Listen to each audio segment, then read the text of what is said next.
There is a pain that does not bleed. You cannot see its presence. You cannot touch its form.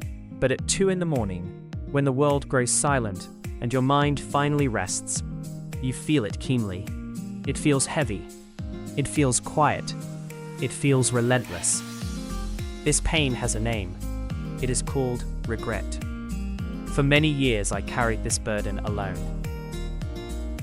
From the outside, my life seemed perfectly fine. I had a good job. I earned a stable income. There were people who genuinely cared about me. Yet every single night, I lay awake in bed.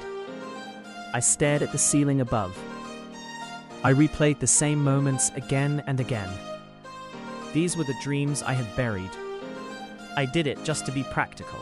These were the words I never spoke to my father. He passed away before I could. These were the chances I watched simply walk by me. I was too afraid to reach for them back then. I had spent 15 years making only safe choices. These safe choices had quietly cost me everything. They cost me everything I truly wanted. One evening, I sat alone in my car. It was parked in a desolate parking lot. I could not bring myself to go inside. I could not even drive away. I simply sat there for a long time. For the very first time in many years, I allowed myself to cry. It was not the quiet kind of cry. It was the kind of cry that shakes you deep down. It was the kind that had been waiting a very long time to emerge. In that profound moment, I finally understood something important. I had been running from this truth for years. Regret does not come from the things you tried and eventually lost. Regret comes from the things you never tried at all. It stems from the chances you left sitting untouched on the table. It comes from the version of yourself you never gave a proper chance to exist. That night, I made myself one simple promise.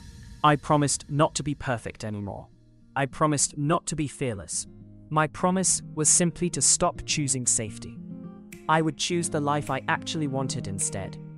That single promise changed everything that came next. Here is what I know now. I wish someone had told me this sooner. Regret is not a punishment for your past actions. It is a compass. It points you toward what still truly matters in your life. As long as you are still drawing breath, it is not too late to listen to its guidance. You still have time. However, time is the one thing that never waits for anyone. So stop waiting with it. Act now.